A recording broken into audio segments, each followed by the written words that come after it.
Good morning or afternoon, everyone. My name is Erik. I'm the Chief Operating Officer and co-founder here at ProdPerfect. And today what we'll be talking about is how to really nail test automation for CI/CD from the way that in a way that I think is pretty novel compared, based on all the conversations that I and my team have had over the years. A little bit about me first. I co-founded ProdPerfect back in late 2017. We've had a great run since then. You can go check that out on Crunchbase if you want. I don't need to get into that, but I actually come from a factory fixing background.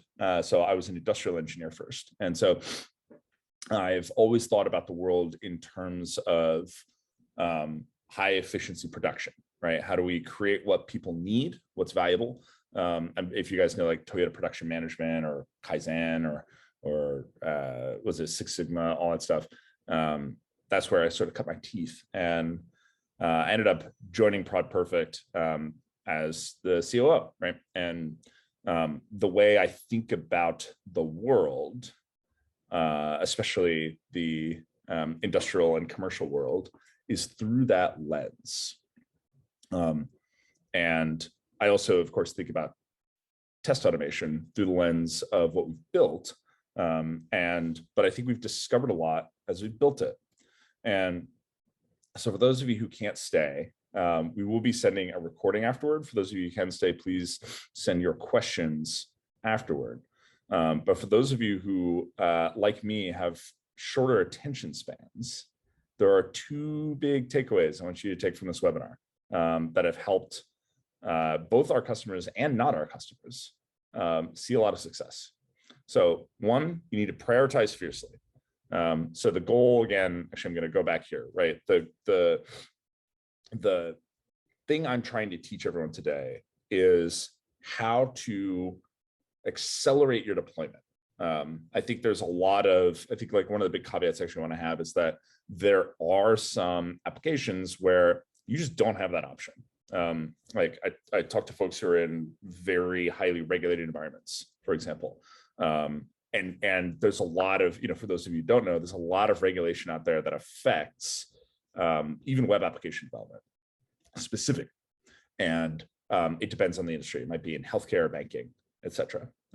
So there are some industries where this isn't an option. We're trying to accelerate your deployment by prioritizing how you do end-to-end testing is not an option. But for those of you who are not literally in a regulatory environment, I want you to know that this may challenge a lot of conventional thinking in the industry. It may challenge how you sort of been taught what the best practices are. And so I'm eager for I'm eager for any skepticism. I'm eager for sort of all of the what ifs. Or whatabouts, because I want to be able to address them head on, because I've been able to address these head on in a lot of conversations I've had in the past that I think have been really helpful for people. And so, I think even when people initially hear prioritizing is the key, they think that there's a compromise going on. Right now, I just want to preview that there's not. And one of the reasons there's not a compromise going on is that if we use data well, we're not compromising when we prioritize what our end-to-end test suite looks like, right? And so what does prioritize mean? This stands in contrast to just building an ever bigger and bigger and bigger and bigger and bigger test suite. There's, of course, a lot of challenges that come with building these bigger and bigger and bigger test suites. One of them is just how much of your engineer's time it takes. So I'm actually cribbing this. I am not making this up. I am cribbing this slide from one of my customers' webinars, but also if you look up, what percentage of my engineering team's time will be devoted to building and maintaining end-to-end test automation, the answers you get are typically 20, 25% or more, right? So for example, Microsoft famously, at least until recently, I don't know if it's changed at all, but they have one QA engineer for every developer. So that means more than 50% of time is spent on this, right? The reason it's more is because the developer ever has to spend time on it. So more than half of time is sometimes spent building and maintaining test automation at Microsoft. And so 25% can sometimes be like, it's not where things cap out. This is where I see things typically is, someone will say, hey, we need one QA automation engineer for every 3 or 4 developers. Well, that means you've got somewhere between 20 and 25% of your time just in those QA automation engineers, right, doing their job. So that's one of the problems with test automation is you just people tend to pour tons and tons and tons of resources into it. The second problem we see on the right here is that it takes a bloody long time to run. And so if we're using like a big Selenium or Cypress suite as our deployment certification, what it's going to do is it just stops us from being able to deploy continuously, right? There's just no way in heck we're able to deploy continuously if we, if we have a test suite that takes hours to run. And the reason we end up building these big test suites is because we don't have data telling us what tests matter and what tests add marginal or negative value. We have this sense that because we don't have data telling us what tests are important, we have the sense that more tests are better, right? More tests, you test something more, you've got more quality assurance, right? So you can feel more confident in your release. This is a fallacy, but it's not anyone's fault. The reason people believe that more is better is that they don't have, conventionally they've not had this data available, right? The tools in the industry have underserved people. I'm going to be talking a little bit about how to bootstrap some of this data prioritization, but what the implications are ultimately of these huge test suites, other than you spend a lot of time on them and they're super unstable, so it's a pain in the butt, is even if they're well maintained, what they do is they severely slow down our deployment and inhibit developer velocity or reduce developer velocity, right? So, everyone knows this story about a bug caught in this QA stage of this long automated test suite, right? One, a developer builds a build, they write code, and there's a bug in it, right? They don't know yet, but they've written it. So they deploy that buggy build to the test environment. And lots and lots and lots of developers are doing this. But what happens is they deploy it, they deploy it on Tuesday, and then they go write more code, right? And they forget about it because, again, they don't know there's a bug in it yet. And then days or even over a week later, right, if you're running your test suite every 2 weeks, every 4 weeks, right, you find a bug in the version of the code that's running in the test environment. But the problem is, once you find it, and again, everyone knows this already, but I just want to set the stage. The problem is when you run that test and you find it, there have been maybe dozens of builds that have updated the code base. And we're not talking about unit tests here, right? Unit tests are pretty good at finding bugs or finding where bugs are, right? Because unit tests will say this module failed. And so we know at least generally where the bug is in the code base, and you can use a little bit of inference to go find out who wrote the bug or what build it was. But with an end-to-end test, like if you broke checkout or you broke login, it's hopeless to try to figure out what build broke the application. And so let's say, like one path is we don't even bother trying to find the developer who wrote it, right? Often there's a whole kind of like QA or support team whose job it is to go fix other people's bugs, which is wildly inefficient. But sometimes we can find out who wrote the build that has the bug. And so then that person has to go back, and it's been a few days to a week or more. And then, you need to figure out what you wrote and then fix it. And you can imagine this process of fixing these bugs takes an astronomically long time, right? You guys have probably all seen the data that like the earlier you find a bug, the cheaper it is to fix. And one of the big reasons for this is context switching. One of the big reasons for this is having to go back and do it yourself. Having to go back and rediscover for yourself what you wrote, right? Because you've just forgotten. And I think a lot of webinars, or like sales or marketing materials that I see, they talk about how important CI/CD is. And if it's not important for you, like, I'm not going to be the one to convince you that CI/CD is something that is important for your business. I want to talk to people who already understand that CI/CD is important to their business. And again, as we mentioned at the beginning, big caveat, there are some businesses where CI/CD is not the right thing.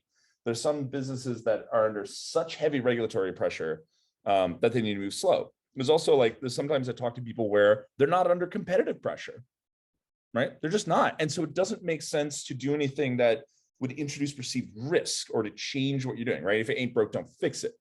Now, it's also the case, so maybe I will make a pitch for CI/CD here, is that I see a lot of companies fall apart, and we all do, this isn't just me, because they get complacent, because they say, well, I don't have any competition now, so I'm not going to try to do anything to maintain a competitive advantage.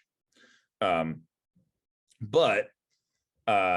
all that said, I think it is obvious that CI/CD is just going to be the future norm for deployment. The number of tools that have been developed to support it and practices that have been developed to support it, and the number of organizations that have demonstrated that it's feasible, make me believe that this is kind of an inevitable trend, right? And so we need testing to support it, and conventional sort of agile style testing, where we assume that we're going to deploy at the end of 2 weeks, and that a part of our 2-week sprint is going to be a QA cycle that lasts for somewhere between hours and days, depending on what we need to go fix in that QA cycle, right? That won't cut it anymore. And so this is the challenge that we have to deal with.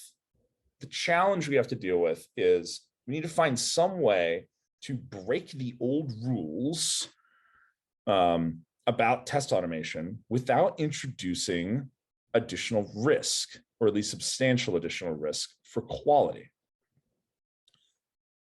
We have been taught since Selenium came out, right, a certain way of building browser automation that doesn't support this, but nobody's teaching how to build a browser automation test suite that is going to support CI/CD. And that's what I want to do with our time together. So what I mentioned earlier is that in order to do this well, we need to prioritize. We have to decide what's going to be in our test suite, what's going to be out of our test suite. There's other tricks what we can do, right? We can parallelize better. We can provide more resources to our test environment, stuff like that. But ultimately, you're not going to be able to run continuous deployment if you have a massive test suite. So we have to, as much as like we're going to try to use different methods and different tools and infrastructure to attempt to, again, parallelize or shorten a test suite with the same number of tests. At some point, we have to face the music and decide that our test suite needs fewer tests in order for us to succeed. And this is hard. The reason it's hard is also the reason there's opportunity to improve. The reason it's hard is that QA teams, QA leads, aren't being given data to tell them what's important, right? And so if you were to send, I always sort of do this thought experiment with someone who believes like they've got the right test suite, whatever that means. We did this other talk actually with Jason Arbon at Test AI and Himeng Fu at the time Climate Corp about the test oracle problem, which probably many of you are familiar with, which is there a objective standard by which to say these are the right tests for quality assurance? And the answer ultimately seems to be no. But run a thought experiment with me for your own application, your own test suite. If you've got a QA team that has chosen a test suite, if you threw a different QA team at the problem, equally smart, right, just different group of people, would they build the same test suite, right? And the answer, of course, is no, they would not, right? They would pick different tests. Those test suites would be of different size. They would prioritize these tests differently, right? It's not that nobody thinks about prioritization. It's not like prioritization is a new concept. It's just we haven't been able to do it well, right? So we kind of look back at feature specs and talk with people and grab time with the product team and And people add a lot of rigmarole around this talking, around this subjective process to make it seem objective, but it's really quite subjective. Deciding what's high priority, deciding what's low priority, deciding what should be in the test suite, deciding how to traverse these different features, right?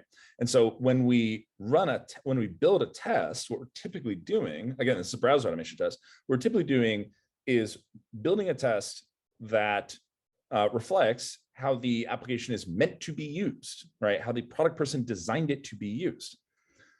As the reason analytics tools exist, the reason they're also successful is that users don't use the application the way that it was intended. They use it in a slightly different way.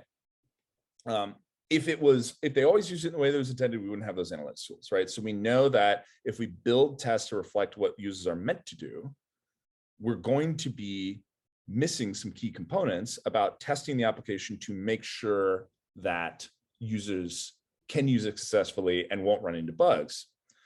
And this idea, like the part of the challenge of driving change isn't just the data availability, it's the mindsets that we've developed over the last 20 years and the habits we developed. And some of those are so well entrenched, people deeply defend them, right? So, I'll talk a little bit about ProdPerfect in a bit, but our whole thing is building browser automation that reflects how users actually use the application in the way that they're using it, not in the way that you intended it. And I get people fighting me on this, right? I get people telling me like, well, what about the way that it's meant to be used, right? If people are using it wrong, we shouldn't be testing for that and we shouldn't be supporting that.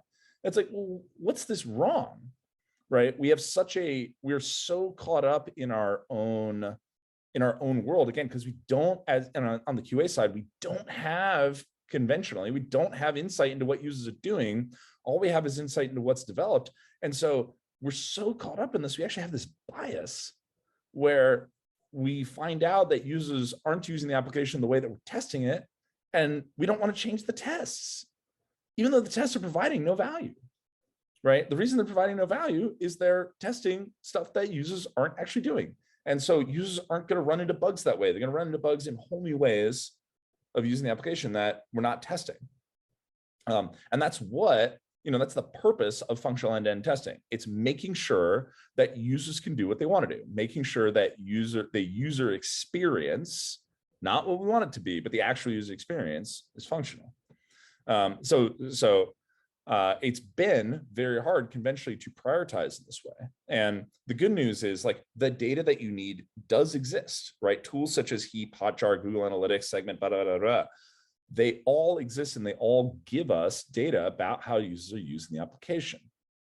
And so we don't need to understand how, to understand what kind of test to build, we don't actually need to go,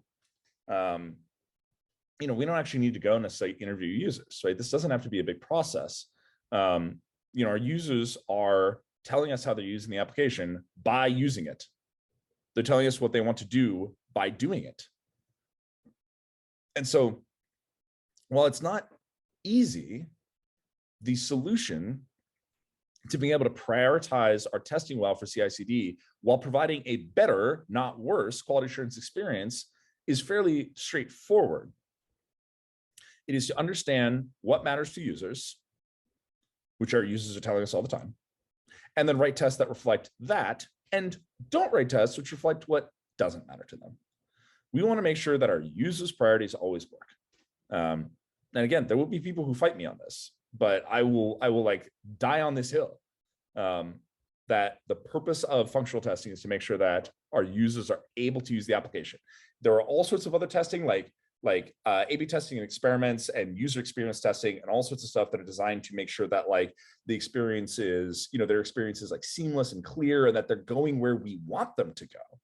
But the purpose of functional testing is to make sure that we didn't break their experience as it is today and as it will be tomorrow.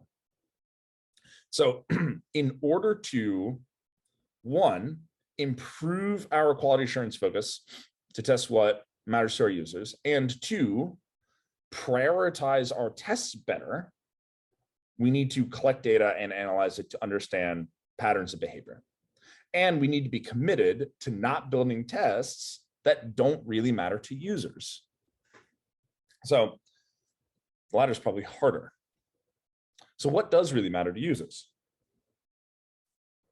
Well, for the most part, and there are exceptions to this, I can already hear, because I've been here before, right? A lot of people throwing up their hands and being like, but what about? And we'll get to the but what abouts, right? Because they're real. I don't want to deny them. But conventionally, what really matters to users is the head of their behavior, the things they do frequently versus this long tail, right? So we can either imagine this conceptually, or we can actually see it in the data about how they're using the application, where the things that they do frequently are in fact few in number, right? So the features they use frequently are few in number, and the features they use rarely are high in number. This is one of the reasons product analytics tools are so important to product people, is to understand what features aren't adding value and possibly retire them, if not change them. For us, since we need to prioritize, for us over in QA land, since we need to prioritize what we're testing, one of the key ways we can do that is understanding what are the features and how are they using it, but what are the features that users are using frequently? And what are the features that they're barely touching? And are the features they're using frequently are the core of their experience. Those are the ones that need to work, right? If you're shipping an update today, right now, you have to make sure that you don't break login, checkout, all that stuff, right? So some of this stuff is obvious, again, but some of it's not. And one of the reasons data is so important, even for some of the tests that seem pretty obvious, is twofold. One, it matters how the user is using it. And two, that data gives us the discipline to understand when to say we're done building end-to-end tests, when to say the next end-to-end test that we're going to build is going to add more runtime than it's going to add QA value, or add more like slowness to the deployment and take away from our team's ability to provide a quality experience for a user. It's going to do that more than it is going to assure a quality experience for the user, right? And so part of the mindset here is that if we think about the user experience and maximizing that, there is a unified approach between dev and QA, rather than a competing approach, which we often see, right? Where devs are trying to ship features and QA is trying to protect the user. If we think about quality more holistically, right? Rolling out new features and improving the application is part of a quality experience. And also making sure that when you click checkout, it does the thing you expect it to do is part of the quality experience. Both of these need to happen. You can't, if you sacrifice one for the other, you're going to run into trouble, right? This is why data helps us so much. Ultimately, I think when I start talking about this, a lot of people say, holy smokes, this is scary, because if I'm just getting rid of a bunch of end-to-end tests, what about all of these experiences which are not covered by end-to-end tests? Great question. Ultimately, end-to-end tests are only like one layer of testing, right? They are necessary, but they're highly insufficient. And, I know that, what's interesting is, like, I think there are a lot of ways that people like abuse end-to-end tests in like brutal ways, where this testing pyramid you've all seen is totally upside down. Right, it's an ice cream cone. And I know some people think it should be more like a diamond. We should rely more on service integration tests than unit tests. Fine, whatever. I actually want to stay out of that, because I just want to focus on end-to-end tests right now. That should be like, it's like the freaking food pyramid, right? Like stick it on top and get disciplined about not having too many of them. I see a lot of people just grossly abuse end-to-end tests, right? It's like having cake for breakfast, where what they're doing is they're using end-to-end tests. And one of the reasons I know this is they ask us about it in our sales process. They use end-to-end tests to, for example, repeatedly test login or some form to make sure that only certain syntaxes are accepted, right? They call these negative tests, right? Or like negative spec tests, where, people ask us like, oh, can ProdPerfect tests, or should we, or whatever, can ProdPerfect tests run through login and make sure that if people use the wrong password, it won't log them in? Or if that people try to set up a new user and they try to set up the wrong kind of password with the wrong syntax, it won't let them set it up. This is crazy. This is crazy. Why? Because what you're doing is you're testing one service, one component, right? Which is, for example, the login security module, right? That's like making sure that the password is right.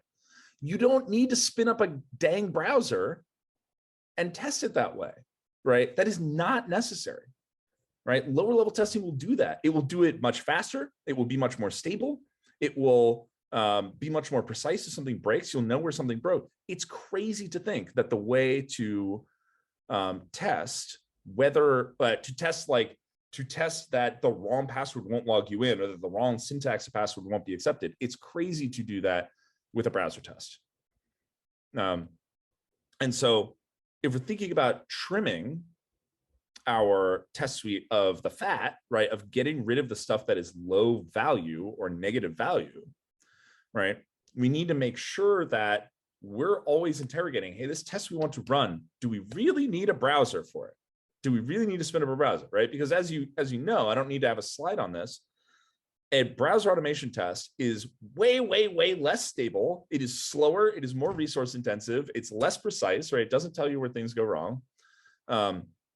It is just like, in many, many ways, way worse than your lower level tests. But you have to have it, right? The analogy I like for end-to-end tests is this. It's like the Mars rover, right? If you're going to deploy the Mars rover, you need to make sure that the dang thing works. What should you do first? You should not first just put it together and drive it around. You should first test individual components, the suspension, the camera, the onboard computer, the solar panel, stuff like that, right? Test them separately and make sure that they work separately. And then build integration tests, right? To make sure that they communicate with each other and that they can work together in an isolated environment. But you're not going to send the Mars rover to Mars until you have driven the Mars rover around in a Mars-like environment, right? It'd be crazy to do that. And so, but it would also be crazy to like stick the entire Mars rover together and then start testing any of it, right? That's what the testing pyramid is like. The testing pyramid is like the Mars rover. It's testing what are the individual components, let's make sure those work, and then do they all communicate with each other? And only then are we going to put it together and drive it around, because it's expensive and time consuming to put it together and drive it around. And when things break, it's hard to know what broke. But you're not going to launch it without doing that. That's what end-to-end testing is like. And yes, at the Mars rover, you're going to be a little bit more thorough. Why? Because you get one shot. And one of the things that's great about CI/CD is, of course, the tools that have emerged to support CI/CD have allowed us to be able to move faster with less of a thorough regression without introducing risk. So, that's in a future slide. I jumped ahead of myself. So, so the way that we so I'll get to that point about how we reduce risk, even though we're moving fast. But I don't know if anyone's a Men in Black 2 fan, but if you are, you'll get this reference. We need to change, in order to support CI/CD, in order to sit at the top of that pyramid, in order to have a good lean set of tests, we do need to understand first, what kinds of stuff should be tested. And the thing that should be tested is the user experience as a whole, right? Can users accomplish what they want to accomplish on the application? Can they get in there and add stuff to cart and go check out, right? And get it done, right? That should be the test. But we need to change how we measure coverage. One of the things that like drives me absolutely batty is I'll talk to people and they'll be like, oh, we're at 75% end-to-end test coverage. It's like, what's your denominator? I'll ask them. And they'll be like, I don't know. Listen, how do you know, like, what does 100% coverage represent to you, right? And they have to think about it. And I get different answers, which is wild, right? Some people say like, oh, every single feature is 100%. And we're trying to get to 100% with end-to-end test coverage. Other people say like, well, we identified all of the priority 0, priority 1, priority 2 tests. That's 100% coverage for us. So the denominator, right? Any percentage is division. It's a numerator denominator. The denominator is totally made up, right? This is part of why you get different test suites from different groups. This is also why when I hear someone say, hey, we have X% test coverage, I just ignore it. because a different group would come in, they might build even more tests and say, we don't have 75% test coverage, we have 50% test coverage or whatever. And it also, again, because this denominator is arbitrary, and we always think like, oh, 100% is good, more is better. It even measuring it in this way changes our behavior in a significant way that's not good.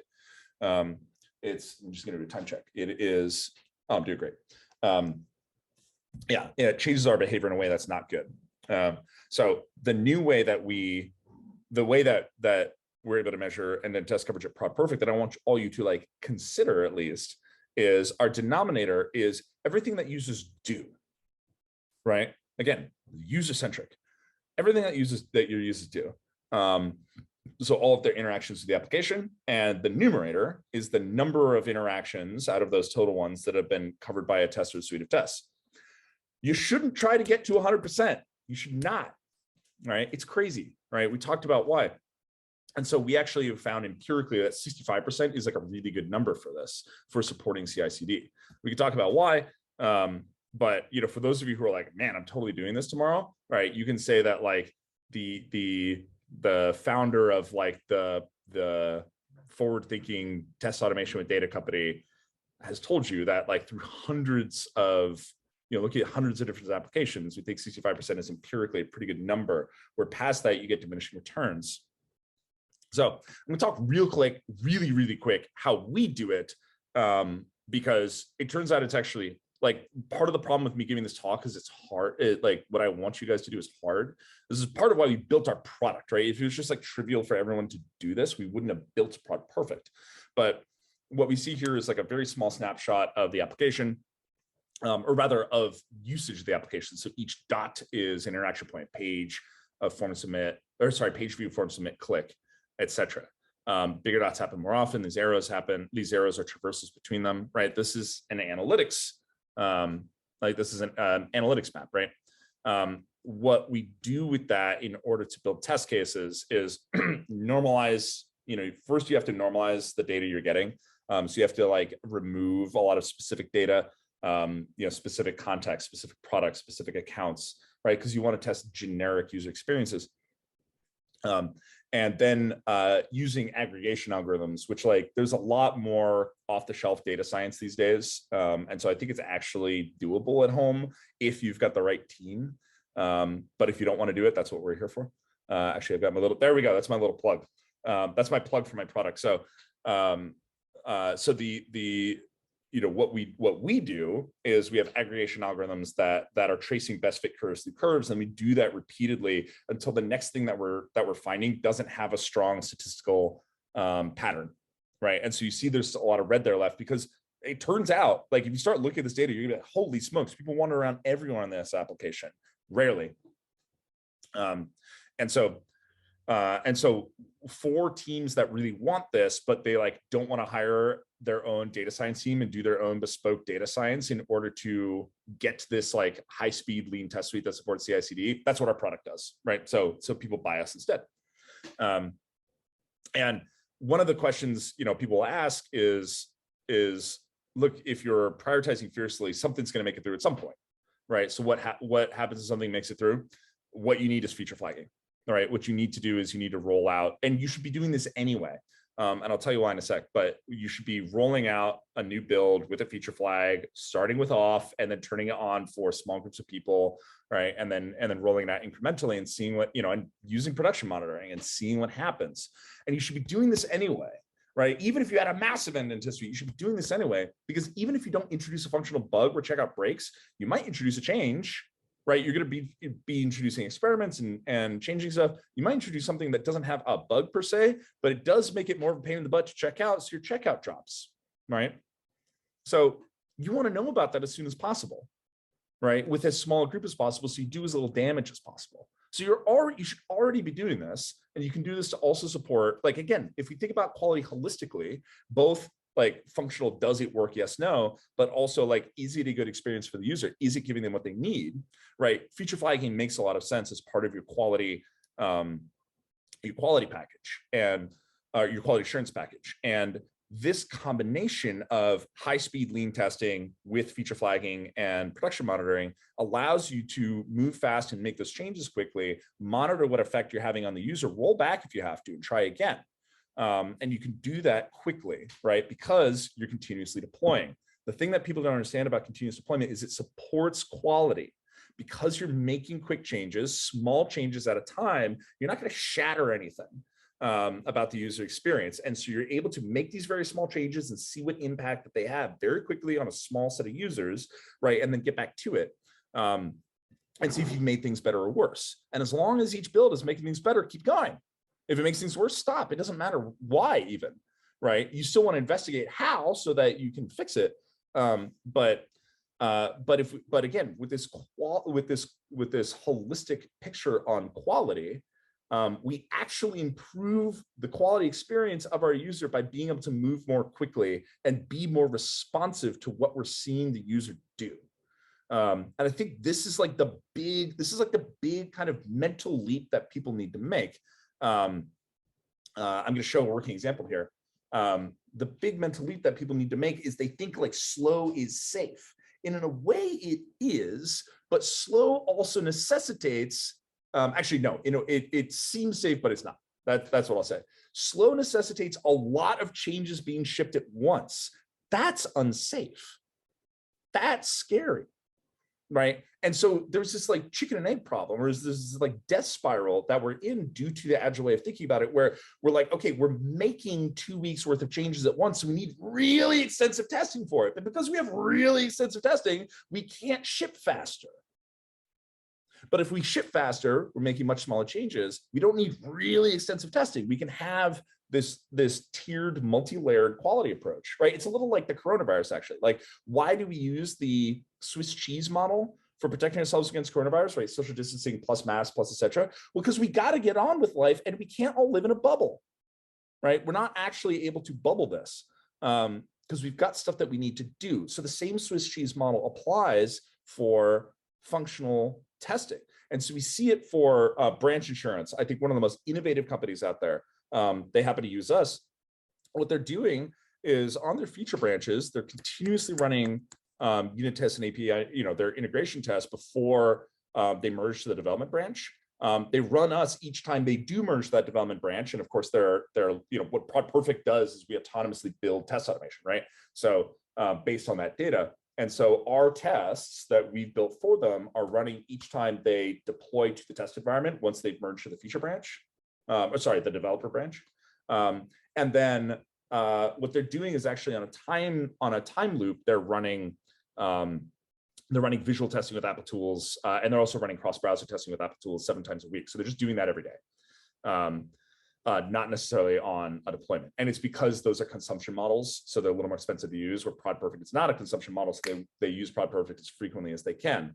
And each layer is a layer of Swiss cheese. And they also have launched darkly, right? So when they go to prod, they are watching everything that's happening. They are making changes constantly, 25 times a day. It's not even a huge dev team, not yet. But it allows them to have this like ultra quality, ultra high speed, ultra lean team that like for them, part of their role is to make it ever easier for their customers to like get a great quote and understand that that's the thing that for them, right, and buy it. And so it's of course great for revenue, which at the end of the day is what we care about, right? All of this stuff, the reason we need a holistic understanding of quality is that quality is a driver of revenue. Quality is a driver of customer happiness, and features are a driver of customer happiness. And like, performance is a driver of customer happiness, and meeting our roadmap is a driver of customer happiness for a B2B company, stuff like that, right? So if we think about all of this in service to the customer, it's much easier to not think about your massive end-to-end test suite as king that everything else has to rotate around. So that's my TED Talk. Thank you for coming. I am excited to get people's questions. Austin, going under the guise of Allison, just because of our Zoom licensing, is going to help me. With questions. We've got 20 minutes. I'm eager to hear what people have to say.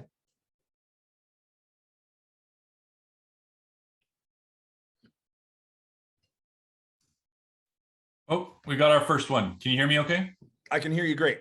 Okay, perfect. This is kind of a long question. I'm going to try to summarize it. I think this person is trying to confirm that if they have regulatory issues that you said this can't be done. Is there a way that they can do this with regulatory and like compliance concerns? Yeah, good question. I think that so I want to be very careful talking about regulatory and compliance issues, because I don't know the industries well enough to tell you like what you can sort of like get away with, or rather like what meets the spirit and the letter.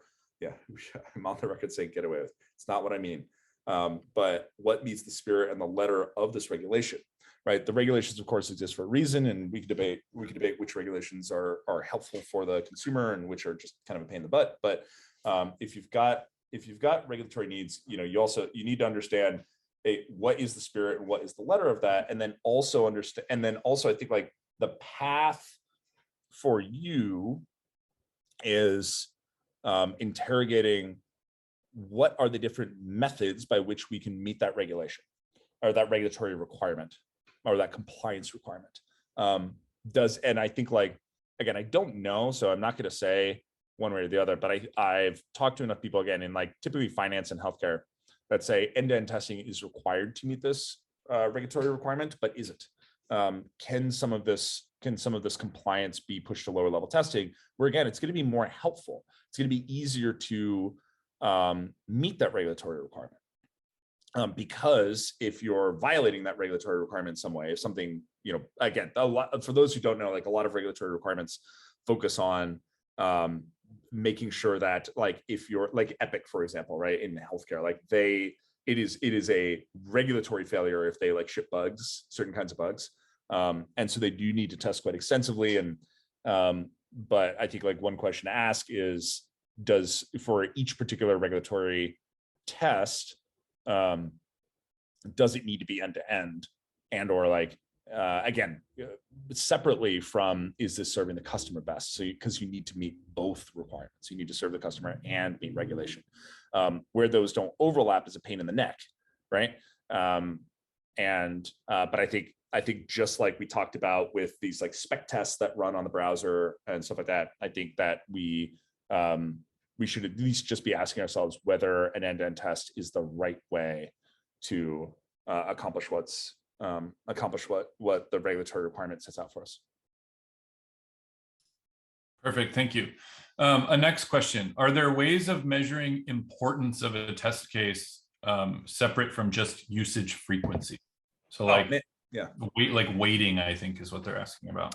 Yeah, I should have talked about this. And it was in my notes. So mysterious question asker, thank you. Ultimately the thing that I think, we need to sort of, it feels like a concession at times, but I think it's just an important warble in how we think about prioritization, is that there are certain actions that users take rarely, but it better bloody work. And a good example is, sign up, right? Users sign up far less frequently than they do actually do the thing. Maybe unless you're like a kind of fly-by-night e-com, but typically sign up is rare. Typically password reset is even more rare, but it needs to work. The reason I am like troubled by this is I haven't quite solved this problem in a way that doesn't create a slippery slope. But we can look at different features and weight them by importance. And there are ways you can sort of like force prioritization for yourself. So I guess what I'm saying is, like, should you have an end, like, is Erik Fogg saying that you should never have an end-to-end test for password reset, even though password reset needs to work? I'm not saying that. I do think that there are certain rare behaviors that are of high importance that we need to have end-to-end tests for, that will not be like, they will not be suggested by the frequency model that need to be in the test suite. How do we overcome that? If we have the right mindset, I think we can have the discipline to be able to know which one of these really matter and which don't. the problem is like when you're making a transition from a much bigger, like a test suite that is driven by a mindset of more is better, that becomes a slippery slope where we start saying like, oh, okay, in addition to frequency, what should we really add? Well, we should add this. Well, also this, also this, also this, also this. So that's the thing that always scares me about it. I think the thing that I'm hoping ProdPerfect can do long term to help our customers is just like use experience across many different applications. Basically, like, you know, machine learning is like a dream and a nightmare at times, but I think one of the things that gives a lot of potential is that it can learn stuff that we can't, because the data is too vast. And I think looking at experience across many different kinds of applications and being able to at least infer, you know, for different kinds of bugs on different kinds of features, what is the impact to the business? We can start to develop some data for an alternative way of adding, you know, an alternative prioritization model that is more sophisticated than just frequency. Already, we can make frequency fairly sophisticated. We can talk about stuff like, you know, not just raw frequency, but frequency across like, but looking at different user roles, for example. So that, like, for example, if you have an e-learning site, your teachers are not drowned out by your students. But other than that, I think the best way to do it right now is to, like, if you embrace the mindset in the right way, you're gonna have to figure out on your own. And then, like, long term, what I want us to do is be able to add sophistication to our prioritization analysis to go past just using frequency. Perfect. I have a couple of specific questions I think we just take offline, but thank you very much, Erik. And if there's anything else that any attendees want to shoot over, I'm sure they can contact us directly after this, and we can be available for follow-ups. Great. Yeah. So those who joined, thank you so much for coming. I really enjoyed this. I love getting to talk about this. I'm always like really touched that that folks want to listen and that folks learn from it. I'd love to, you know, if any of you like kind of want to chat with me personally, few places you can reach out. One of them is Erik, that's ERIK at prodperfect.com. Feel free to just shoot me a note yourself and just say like, hey, following up from the webinar. I'll open it and respond to it. You can also, if you just go to if you like forget that, you go to the website. There are of course contact us forms, and you can ask questions there. The other thing I'd love to follow up with the group on, expect some email from us afterward, because I'd love to follow up with the group on with like some other resources that are handy, that like if you get really curious about this, you can dive in more and get more of a technical look at what's going on. So good luck, everybody. Have a great rest of your week. Thanks for coming. Thank you, Erik.